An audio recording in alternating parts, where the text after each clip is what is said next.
নমস্কার আমার প্রিয় বন্ধুরা, কেমন আছো? ঝর্ণা কিচেনে স্বাগত। আজকে আমার রান্নাঘরে দারুণ একটা নতুন সম্পূর্ণ আমার নিজস্ব রেসিপি। দেখো আমার রেসিপিটা বানাতে কি কি লাগছে, কিভাবে রান্না করছি দেখো। দেখো বড় একটা ফুলকপি নিয়েছি, ফুলকপি কি রান্না করবো আজকে। হেভি একটা রেসিপি রান্না করছি, নতুন ধরনের রেসিপি।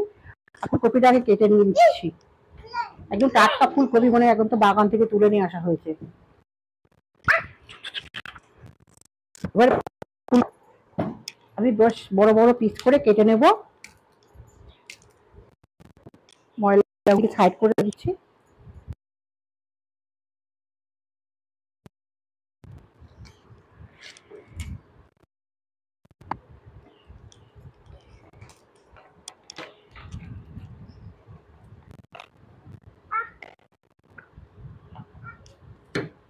এরকম বড় বড় করে পিস করব একদম।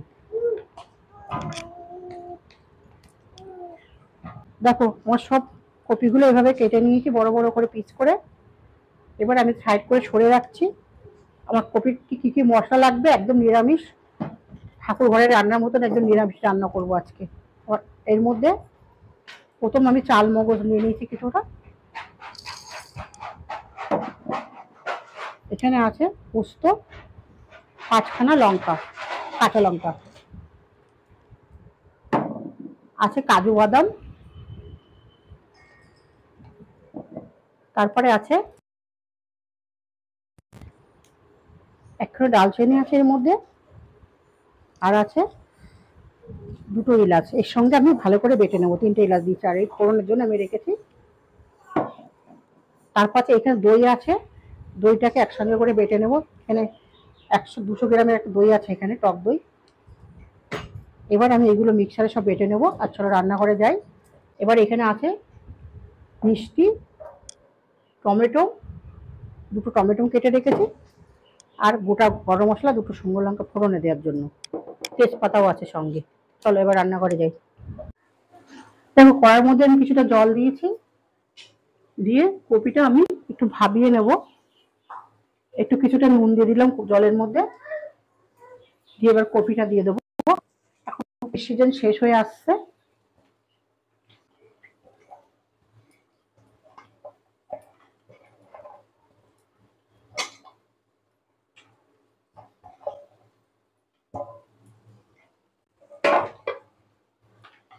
এবার জলে কিছুক্ষণ ভাবিয়ে নেব আমি কপিটাকে, নিয়ে এবারে মশলাটা করে নেব। দেখে নিলাম কি কি মশলা, আমি এবার বেটে নেবো সব একসাথে করে, সঙ্গে দইটাও দিয়ে দেবো। এবারে ঢাকা দিয়ে দিচ্ছি কিছুক্ষণ সিদ্ধ করে। দেখো আমার ভাবানো হয়ে গেছে, আমি তুলে নিচ্ছি একটা পাত্রে। এবার তুলে নিচ্ছি এভাবে গামলিটার মধ্যে করে। ব্যাস হয়ে গেছে, এবার জলটা ফেলে দেবো। এবারে আমি কড়াটা গরম হয়ে গেছে, এবার বেশ কিছুটা তেল দিয়ে আমি ফুলকপিটা ভেজে নেব।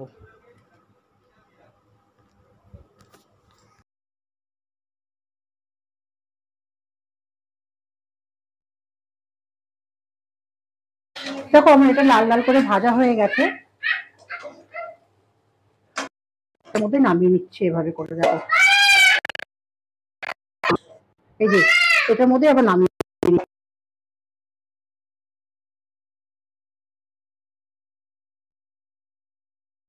এবার সাদা জিরে দিয়ে দিচ্ছি আমি কিছুটা ফোড়নে, তেজপাতা, 2খানা দারচিনি, 2টো গোটা শুকনো লঙ্কা, গোটা এলাচ।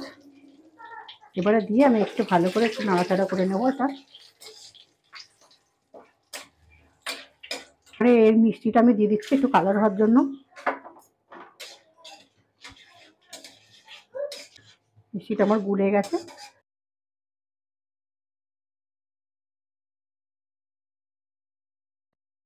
ওটা টমেটো 2খানা কুচিয়ে কেটে দিয়ে দিলাম।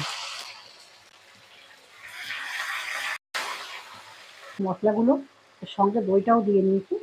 এবার আমি সবটা দিয়ে দিচ্ছি এর মধ্যে।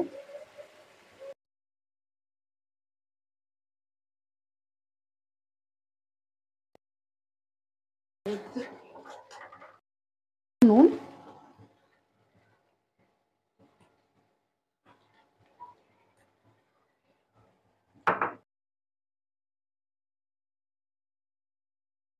এবার এই যে মশলার মধ্যে মশলা ধোয়া জলটা এর মধ্যে লেগে রয়েছে, আমি এটা দিয়ে দেবো মশলা ধোয়া জলটাকে। তখন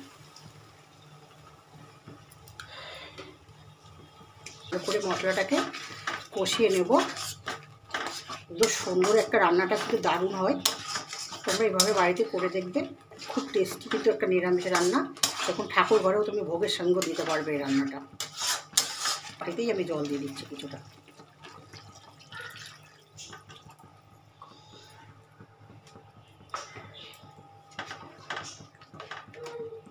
এবারে আমি কপিটা, যে ভাজা কপিটা রেখে দিয়েছি, এই কপিটা এর মধ্যে আমি দিয়ে দেবো। সুন্দর একটা টেস্টি রান্না। আর একটু জল আমি দিয়ে দিচ্ছি এর মধ্যে, দিয়ে আমি ঢাকা দিয়ে দেবো। আর একটু জল আমার লাগবে এর মধ্যে। হ্যাঁ, এবারে আমি ঢাকা দিয়ে দেবো। 5 থেকে 7 মিনিট ঢাকা দিয়ে আমি রেখে দেবো। আবার আমি আসছি।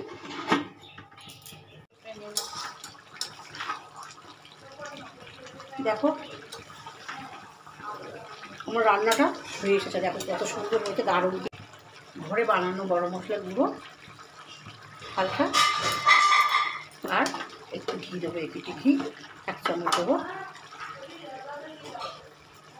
1 চামচ একটু ঘি দিয়ে আমি নামিয়ে নেবো। দেখো রেডি হয়ে গেছে, কমপ্লিট আমার রেসিপি। তোমরা বাড়িতে অবশ্যই এইভাবে বানিয়ে ঠাকুরের ভোগের সঙ্গে দিতে পারো।